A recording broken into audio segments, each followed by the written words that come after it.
Hello, welcome to the appendices. As you probably know, the book The Lord of the Rings has got appendices as well, which Tolkien used to present a lot of the backstory and the origins of how he created the mythology of Middle-earth, and in a sense our appendices are doing the same. On this first disc you'll be able to see how Tolkien created the story and how we began our process of interpreting his book. The second disc of our appendices covers everything from when the cast got involved through the process of filming, post-production, and ultimately the release of the movie. Now, if you're like me and you don't like necessarily trying to navigate your way through DVDs, there's a button you can press called Play All, which will allow you to sit back and just watch the 2.5 hours of documentaries that we have on this disc all in just one run. And then on the second disc, if you press the Play All button, you get 3.5 hours of just documentary material straight through. But please be aware that if you do that, there's also an additional hour's worth of video material and a couple of thousand pre-production drawings, paintings, photographs accessible through the main menu. And there's also the index feature, which like a book is basically a list of everything on the DVD. So I really hope that you enjoy sharing our journey through the making of the Fellowship of the Ring.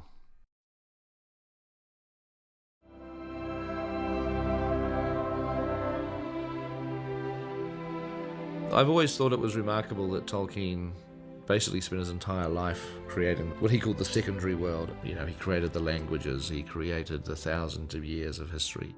It's so rich and so detailed that nobody today that writes a piece of fiction is ever going to come close to the sheer wealth of information and detail. Of course, all of that makes it fiendishly difficult to adapt into any sort of movie.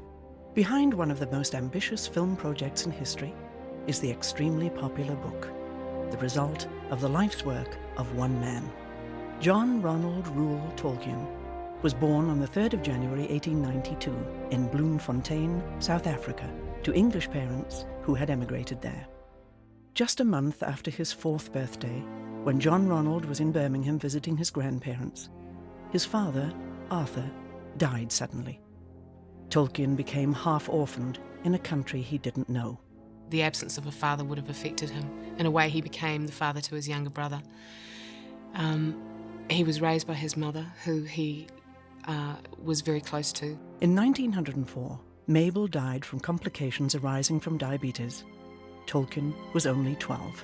After that, he was shuffling from one place to another with only a guardian to look after him. There were something like 10 different houses he lived in the city.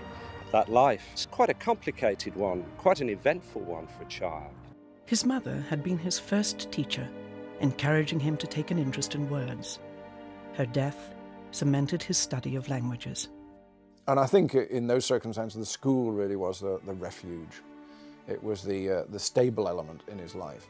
And I also think it was a particularly good school for the likes of Tolkien. The school, I would say, was not remarkable for literary development, but it was very remarkable for producing linguists. He formed a close bond with 3 school friends, and together they created the Tea Club of the Barovian Society, known as the TCBS, a small club based on the mutual love of heroic legends and sagas. This close friendship and shared interest in ancient languages continued throughout Tolkien's time in Oxford, where he went in 1911 to study English language and literature.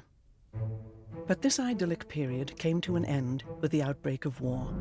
Tolkien departed for France, serving as a lieutenant in the Battle of the Somme. Likewise, all of his close friends were drawn into the combat. He had a small group of close friends, and a few years later, nearly all of them were dead, all killed in the First World War.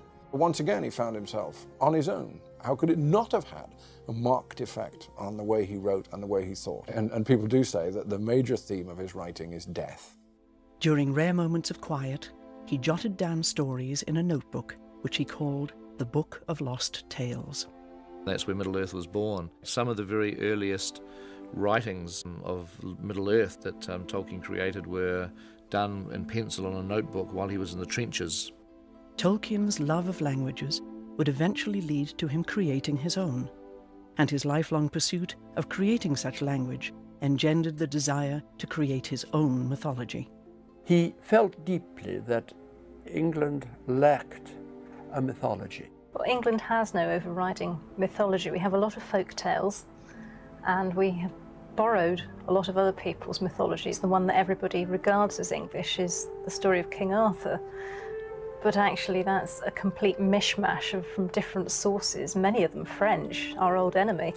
So for Tolkien, the Romance mythologies were a very difficult thing. He didn't feel that they should be part of English folklore or mythology at all. He really mourned the fact that any mythology that England may have had been basically eradicated by the Norman invasion in 1066. There was this vacuum that Tolkien wanted to fill by inventing his own English mythology.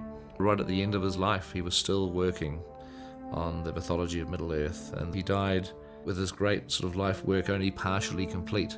The Silmarillion, which was the story that he was writing in the trenches in 1917, wasn't published until after his death, and his son Christopher had to step in and do the finishing touches. Yet during his lifetime, elements of this mythology would reach the world through his novels. Tolkien returned to Oxford in 1925 as Professor of Anglo-Saxon, but 9 years later, an unexpected and seemingly innocuous event would change the life of this Oxford don forever. We have a story about Tolkien inventing hobbits. There he is, you know, marking his examination papers, which is extremely boring, and he turns over and he finds a blank sheet and he writes on it, "In a hole in the ground there lived a hobbit." And that's the start of the whole thing. And so, the story of this small, nature-loving creature found its way into print.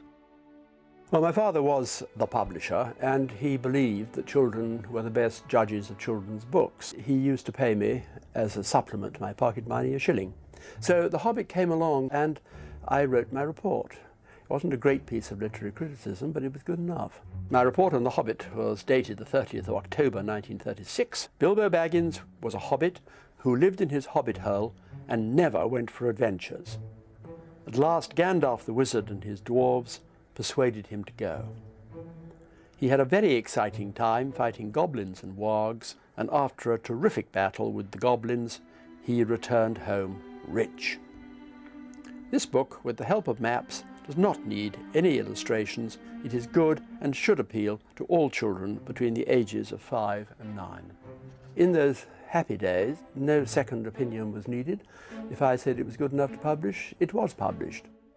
With the success of The Hobbit, Tolkien was encouraged by Stanley Unwin to write a sequel. He thus began to delve back into the mythology he'd been working on his whole life, and it became The Lord of the Rings.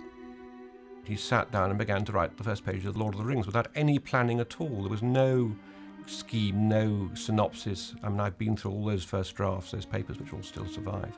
And it's perfectly clear that he was flying blind. He never intended it to be what it was, and it gradually shaped itself as he wrote it. To be a convincing story, you've got to know what you're talking about in every detail. You've got to know what the geology, the geography, the history, which Tolkien had already mapped out years and years before. It was as real to Tolkien as history. Even though The Lord of the Rings is regarded sort of as, you know, the Tolkien masterpiece, he only regarded it as being a very small piece of the mythology. It was only just the tip of an iceberg. He knew, and he'd written and put in the box files, an awful lot that never was in his lifetime known to anybody. It also gives Lord of the Rings its enormous depth, and that is what somehow makes it transcend a piece of fiction, and it does feel much more authentic. That no author who writes a piece of fiction would spend this amount of time, basically a lifetime, on creating the world behind the fiction.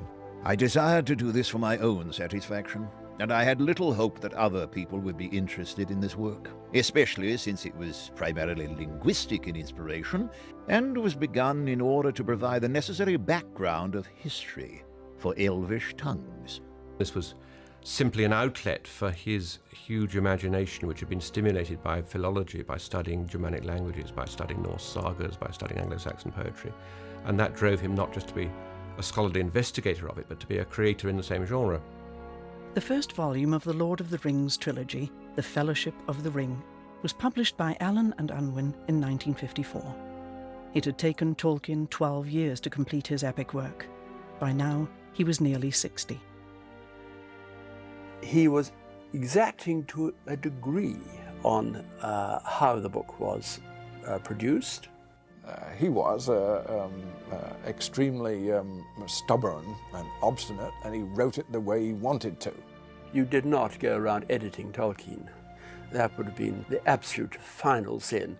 After all, he was a professor of English language and literature and knew what he was writing. I had very carefully made my estimate of losing £1,000 on the basis that there would be a fall-off. There wasn't.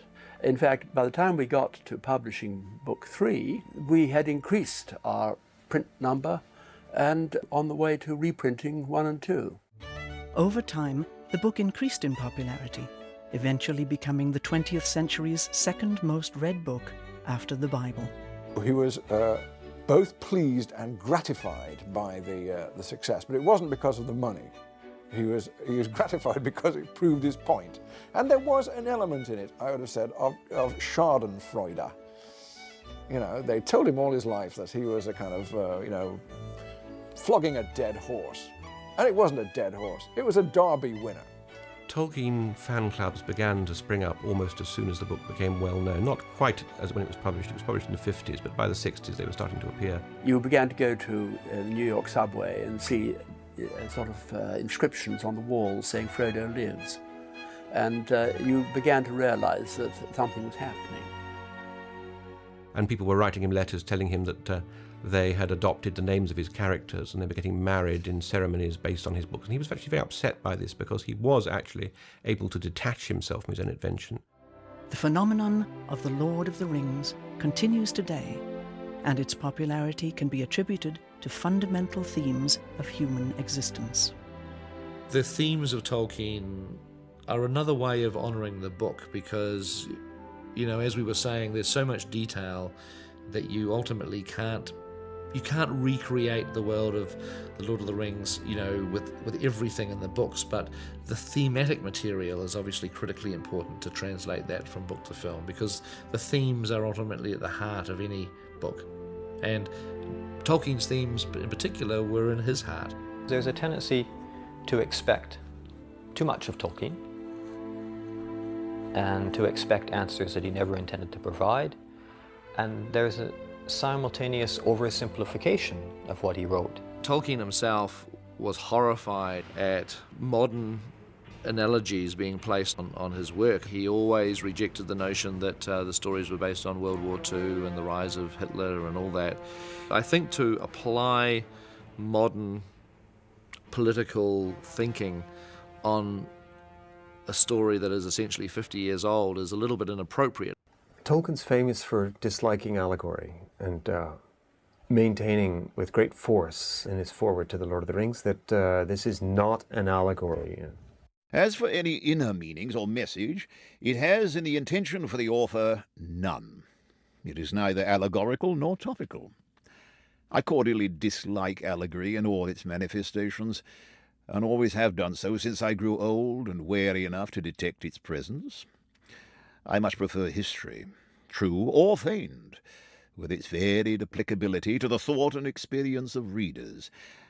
I think that many confuse applicability with allegory, but the one resides in the freedom of the reader, and the other in the purposed domination of the author. What he means by allegory, of course, is that you can have a one-to-one substitution. So the ring equals, I don't know, nuclear energy.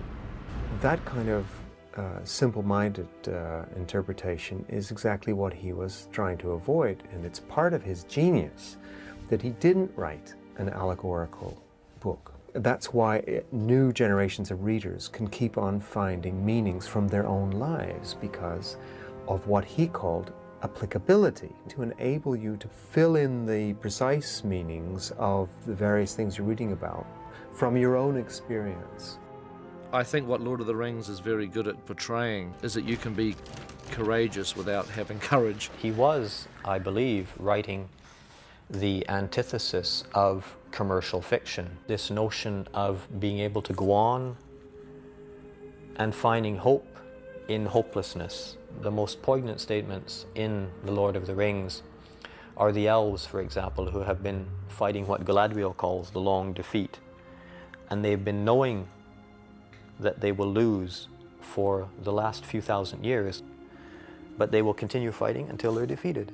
Courage is also shown by plodding on even when you have no hope in the affair at all. It is in the dark moment that the eye begins to see.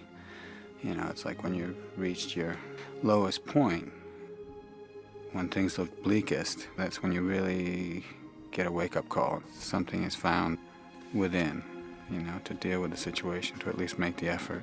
The emphasis on courage against overwhelming odds is essentially a pagan point of view. You fight on even though you know that in the end you will lose. You can't have courage without fear.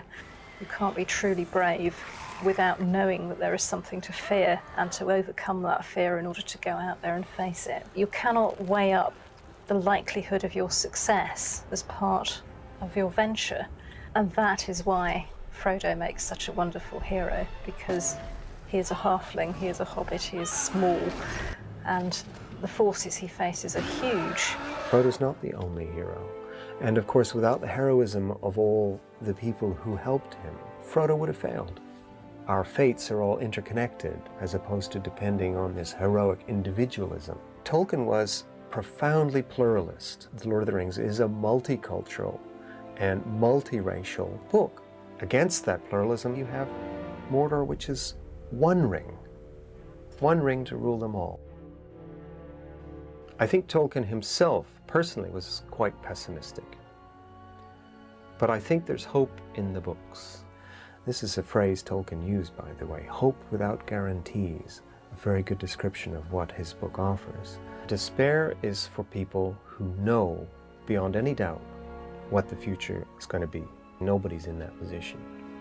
So despair is not only a kind of sin, theologically, it's also a simple mistake, because nobody actually knows.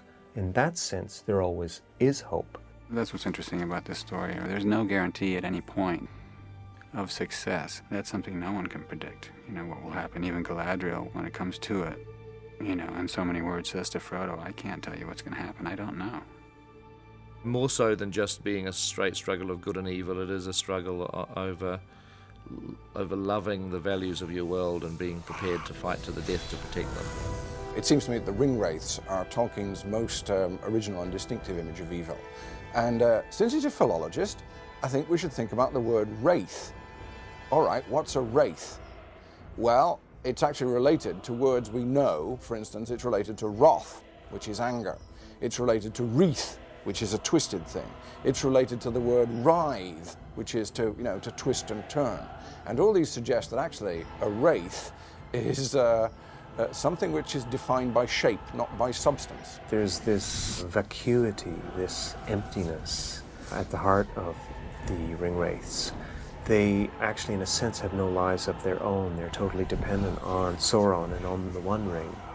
That's an interesting aspect of Tolkien's view of evil, kind of a moral vacuum, a lack of independent life. This is something which is very distinctively modern. People of Tolkien's generation had a problem identifying evil. They had no difficulty recognizing it, they had to live through it. But the puzzling thing was that this seemed to be carried out by entirely normal people. And indeed, Tolkien, who was a combat veteran, knew that his own side did things like that too. The nature of evil in the 20th century has been curiously impersonal. It's as if sometimes nobody particularly wants to do it. In the end, you get the major atrocities of the 20th century being carried out by bureaucrats. Well, the people who do that kind of thing are wraiths. They've gone through the wraithing process. They don't know what's good and evil anymore. It's become a job or a routine.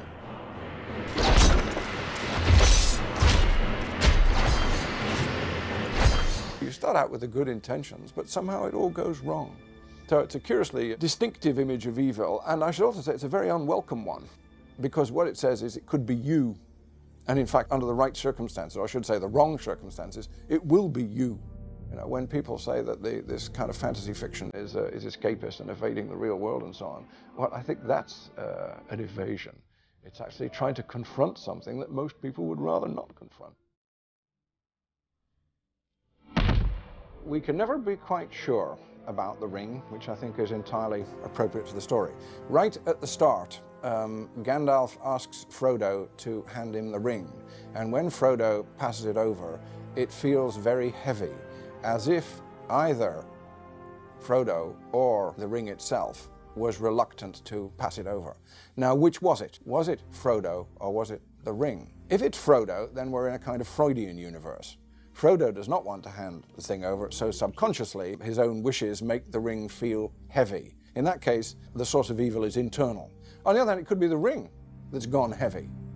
If that's the case, then the ring is actually an external power and can actually deceive you even when you don't mean it to. And if it's just from outside you, and you know everybody can be trusted, good people can be trusted, then there's no real problem, is there? Anybody could take the ring. But that's not the case. We're told that again and again. You must take it! You cannot offer me this ring! I'm giving it to you! Don't tempt me, Frodo! I dare not take it. Not even to keep it safe. Nobody can be trusted because there's something in everybody's heart which is the start of the wraithing process. So the ring works both ways. In some ways it's an external power which is frightening and aggressive and which you've got to resist. In some ways it's a sort of psychic amplifier which brings out what your own problems and weaknesses are. It's clear that the ring is, in its way, addictive. It's got all the complexities of that state.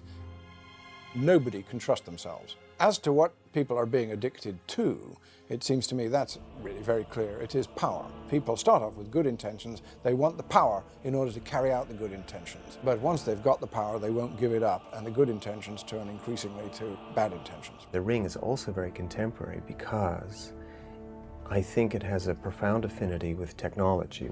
He had a real problem with technology. He described once that the most evil creation ever visited on mankind was the internal combustion engine. Technology is very powerful, very seductive, very addictive. The whole of society becomes incredibly dependent on technology so that when something does go wrong, it goes very wrong. Tolkien had a respect for the earth that was profound. The thing about Middle-earth in Lord of the Rings is it's like a character in itself with autonomy and subjectivity, and that's a profoundly ecological point of view. He did not agree at all with this view that nature is simply a passive set of resources for us to use as we will. During his lifetime, you had continuing urban expansion. You had urban creep. The city was going through enormous changes.